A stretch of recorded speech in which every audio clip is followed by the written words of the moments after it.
మత్తు పదార్థాలు సప్లై చేస్తున్న ముఠాని పట్టుకోవడానికి జేడీకేడీ ప్లాన్స్ వేసి రమేష్తో మెసేజ్ పెడతారు. అప్పుడు ఒక లింక్ వస్తుంది. లింక్ ఓపెన్ చేస్తే లొకేషన్ ఉంటుంది.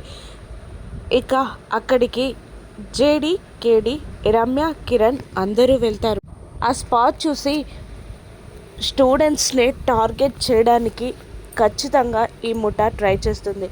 మనం వీళ్ళని వదిలిపెట్టద్దు అంటుంది జేడీ. అప్పుడే ఒక ఇద్దరు ఆడవాళ్ళు స్కార్ఫ్ కట్టుకొని ఫేస్లు కనిపించకుండా అటువైపుగా వస్తుండడం చూసిన కిరణ్ జేడీకి ఇన్ఫర్మేషన్ ఇవ్వగానే, కేడీ నువ్వు కారులో కూర్చో, రమ్య చెట్టు పక్కన దాక్కొని వాళ్ళు పారిపోవడానికి ట్రై చేస్తే షూట్ చేయి అని ఆర్డర్స్ వేస్తుంది. ఇక అక్కడికి వచ్చిన వాళ్ళిద్దరూ జేడీని అనుమానంగా చూస్తూ రమేష్ ఎక్కడా అని అడుగుతూ ఉండగా, రమేష్కి వేరే పనుంది రాలేదు, మా కేజీ ప్యాకెట్ మాకు ఇచ్చేయండి, డబ్బులు తీసుకోండి అని జేడీ అంటూ ఉంటుంది. ఒక అమ్మాయి ఇవ్వబోతుండగా మరొక అమ్మాయి వద్దు తను తేడాలా ఉంది అని అంటూ ఉండగా, ఇవ్వండి నాకు టైం లేదు అని జేడీ తొందర పెడుతుంది. ఇక లేదు ఈ మేడం ఖచ్చితంగా జేడీ మేడమే, ఇన్ఫర్మేషన్ ఇవ్వద్దు తను పోలీస్, పద పారిపోదాం అంటూ వాళ్ళిద్దరూ పరిగెడతారు. దాంతో జేడీ, కేడీ, రమ్య, కిరణ్ అందరూ ఆ అమ్మాయిలని పట్టుకోవడానికి పరిగెడతారు. ఒక అమ్మాయిని కొట్టి పక్కన పడేసి మరొక అమ్మాయి కొట్టి స్కార్ఫ్ లాగి చూసేసరికి జేడీ షాక్ అవుతుంది. కేడీ కూడా షాక్ అయి జేడీ వైపు చూడగా జేడీ అయోమయంగా ఆ అమ్మాయి వైపే చూస్తూ ఉంటుంది. ఆ అమ్మాయి ఎవరో కాదు, యామిని జుట్టు పట్టుకొని మరీ స్టేషన్కి తీసుకెళ్తుంది జేడీ. ఇక అక్కడ యామిని ఫ్రెండ్ స్టేషన్లో కూర్చోగా సాధు సార్తో మాట్లాడుతూ ఉంటారు జేడీ, కేడీ. నీ అత్త కూతురు మత్తు పదార్థాలు సప్లై చేయడం ఏంటి జేడీ అంటూ ఉండగా తలదించుకుంటుంది జేడీ. కేడీ యామిని అటువంటిది కాదు సార్, ఎక్కడో ఏదో మిస్టేక్ జరిగింది అని అంటూ ఉంటాడు. జేడీ కూడా అవును సార్ తను అటువంటిది కాదు, ఏదో భయం వల్ల ఇంకేదో బ్లాక్మెయిల్ వల్ల అలా చేసిందేమో, తన వెంట నేను నిజం కక్కిస్తాను సార్, ఒకవేళ తనపై కేస్ బుక్ చేస్తే తన లైఫ్ స్పాయిల్ అయిపోతుంది, 10 to 15 years జైలు శిక్ష పడుతుంది సార్, ప్లీజ్ నేను డీల్ చేస్తాను అని జేడీ అంటూ ఉండగా, అక్యూజ్డ్కి నువ్వు రిలేటివ్ కాబట్టి నీకు ఈ కేస్ టేకప్ ఇవ్వడం జరగదు అని అంటాడు సాధు.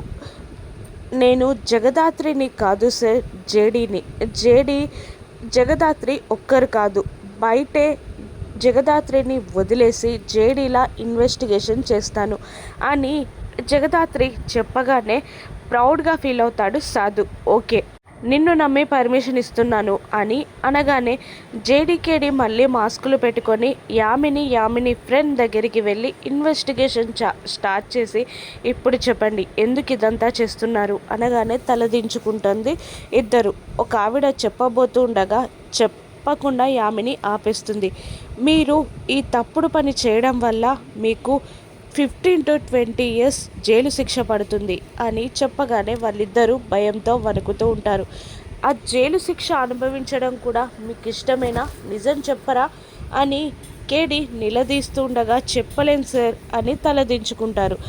దాంతో ఏంటి మీరేమైనా పెద్ద కుటుంబాల వాళ్ళకి సంబంధించిన వాళ్ళని మిమ్మల్ని వదిలేస్తామనుకుంటున్నారా, అస్సలు కుదరదు, జైలుకి పంపించే తీరుతాను, కోర్టులో సబ్మిట్ చేస్తాను అని జేడీ బెదిరించగా, ఆ కుటుంబాన్ని మీరు వదలలేదు, అంత పెద్ద కుటుంబాన్ని వదలని మీరు మమ్మల్ని వదిలేస్తామని మేమెలా అనుకోలేం, మీరేం చేస్తారో అది చేయండి అని అంటుంది యామిని.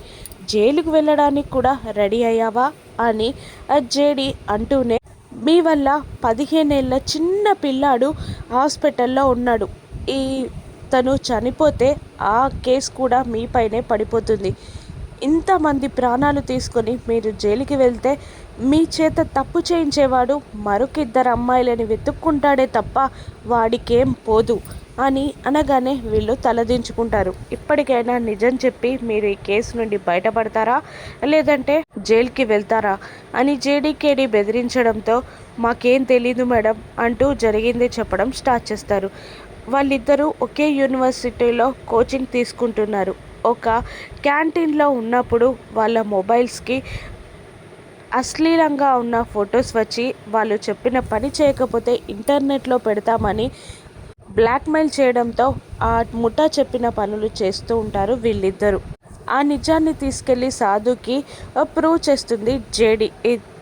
తన పూచీకత్తు మీద ఇంటికి పంపిస్తానని చెప్పడంతో ఏదైనా తేడా జరిగితే నీ జాబ్ పోతుంది జేడి అని అంటున్నా, పర్లేదు సార్, ఒక్క అమాయకునికి కూడా శిక్ష పడద్దు, 1000 మంది నిందితులు తప్పించుకున్నా సరే అని మీరే చెప్పారు సార్ డ్యూటీలో జాయిన్ అయినప్పుడు అని అనగానే ప్రౌడ్గా ఫీల్ అవుతాడు సాధు.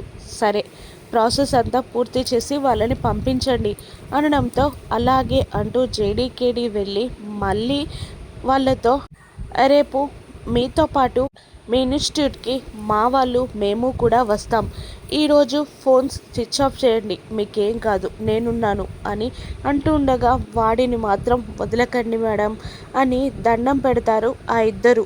మీరు ముందే మాకు చెప్పుంటే ఇంత దాకా వచ్చేది కాదు, మీరు ఈ కేసులో ఇరుక్కునే వాళ్ళు కాదు అని జేడీ వార్నింగ్ ఇచ్చి వాళ్ళని వదిలిపెడుతుంది. ఇక మరోవైపు శ్రీవల్లి దగ్గర కూర్చోబెట్టుకొని సుధాకర్ పెళ్లి సంబంధం ఫోటోలు చూపిస్తూ ఉంటాడు. అది చూసి వైజయంతి నిషిక కోపంతో ఊగిపోతూ ఉంటారు. సుధాకర్ గారి కూతురులాగా అనిపిస్తుంది అని అంటూ ఉంటుంది నిషిక. కోపంతో ఊగిపోతూ ఉంటుంది వైజయంతి. అప్పుడే ఒక పెద్ద ఆయన రావడంతో శ్రీవల్లి చూసి, మీరా రండి బాబాయ్ అంటూ లోపలికి తీసుకొస్తుంది. మా ఆశ్రమం చూసుకునే మొత్తం బాబాయ్ ఈయనే అని చెప్పగానే అందరూ కూర్చోమని అంటూ ఉంటారు. శ్రీవల్లి మీ దగ్గర క్షేమంగా ఉందని తెలుసు, కానీ చూడాలనిపించి వచ్చాను అనడంతో, అంతగా చూడాలనిపిస్తే మీ ఆశ్రమంలోనే పెట్టుకోండి అని నిషి వంకరగా మాట్లాడగానే, మీకేమైనా ఇబ్బంది ఉందా అంటాడు ఆ పెద్దాయన. లేదు, మా చెల్లి మొరటుగా కనిపించినట్టే మాట కూడా అలాగే ఉంటుంది, మీరేం బాధపడకండి అని అంటూ సర్ది చెప్తుంది జగదాత్రి. కోపంతో ఊగిపోతుంది నిషిక. ఇప్పుడు శ్రీవల్లి, కేదార్ చెల్లి, సుధాకర్ సుహాసినిల కన్న కూతురని నిజం బయటపడితే వైజయంతి గతేంటి? వైజయంతిని సుధాకర్, కౌశికి ఏం చేస్తారు? ఆ ఇంటికి పట్టపు యువరాణి కానుందా శ్రీవల్లి? కేదార్ జగదాత్రిలు ఎలా చూసుకుంటారో, శ్రీవల్లి పెళ్ళి ఎలా జరుగుతుందో, ఆ ముఠాని జగదాత్రి కేదార్లు ఎలా పట్టుకుంటారో రాను ఎపిసోడ్స్లో చూద్దాం. Thank you for watching.